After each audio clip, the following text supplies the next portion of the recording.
Hello students, एडुबिला point channel में आपका स्वागत है। आज हम करेंगे क्लास 5 की वर्कशीट नंबर 158 बी। 158 बी ऐसा इसलिए है क्योंकि आज से तीसरी, चौथी और पांचवी कक्षा के लिए दो दो वर्कशीट आ रही है, इसलिए आपको ध्यान देकर दोनों वर्कशीट देखनी है। ये ईवीएस की वर्कशीट क्लास 5 की है। और हाँ बच्चों, एक बात और कि अ- अब हमारे चैनल लिस्ट में चले जाइएगा और चैनल लिस्ट में एक चैनल है एडुबिला पॉइंट KG25।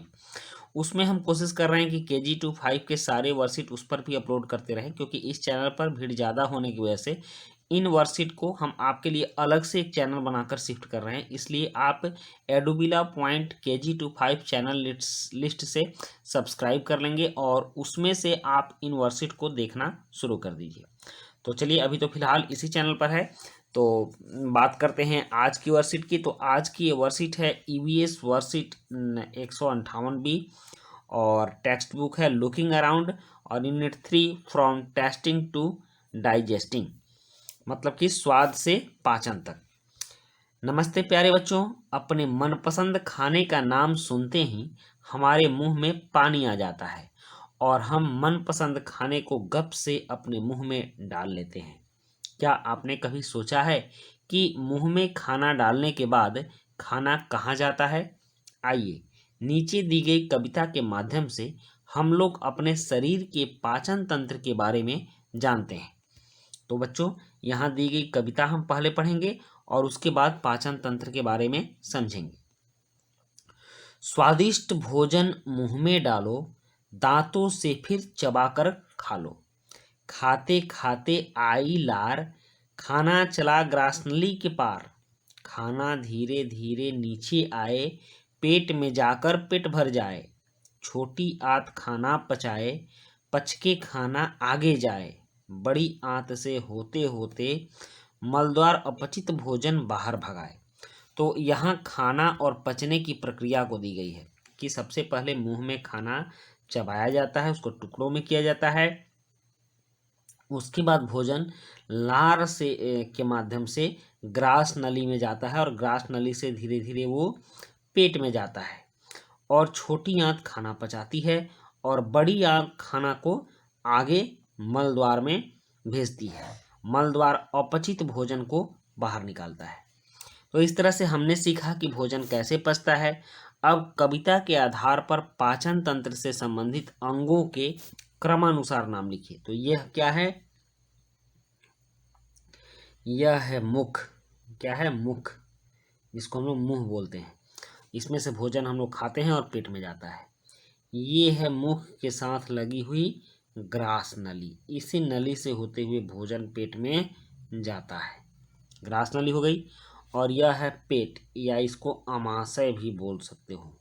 अमाशय, इसमें भोजन इकट्ठा होता है। और ये है बड़ी आंत। बड़ी आंत। और यहाँ है छोटी आंत, ये वाली छोटी आंत।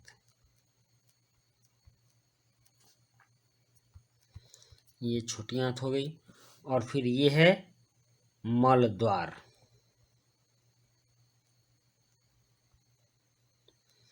तो इस तरह से हमने नामांकित चित्र बना लिया।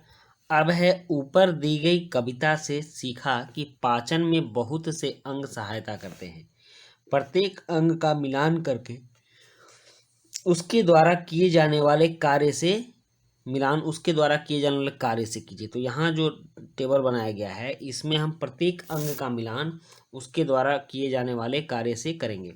तो सबसे पहले मुंह है, तो मुंह क्या करता है कि मुंह, इसमें भोजन के बड़े टुकड़ों को छोटे छोटे टुकड़ों में तोड़ दिया जाता है। उसके बाद ग्रास नली क्या करता है? तो ग्रास नली के द्वारा, इसके द्वारा भोजन पेट में जाता है। इस ग्रास नली के द्वारा पेट क्या करता है?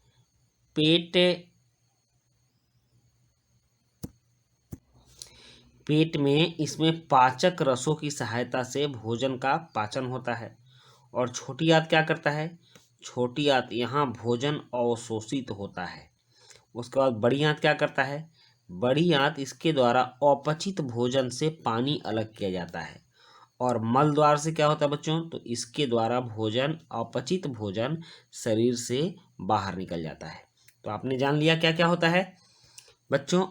जब हम कहते हैं कि हमारे मनपसंद खाने को देखकर हमारे मुंह में पानी आ गया, तो क्या आप जानते हो उस पानी को क्या कहते हैं?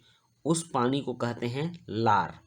यही लार हमारे भोजन को नम करने में और उसको मुलायम करने में सहायता करती है।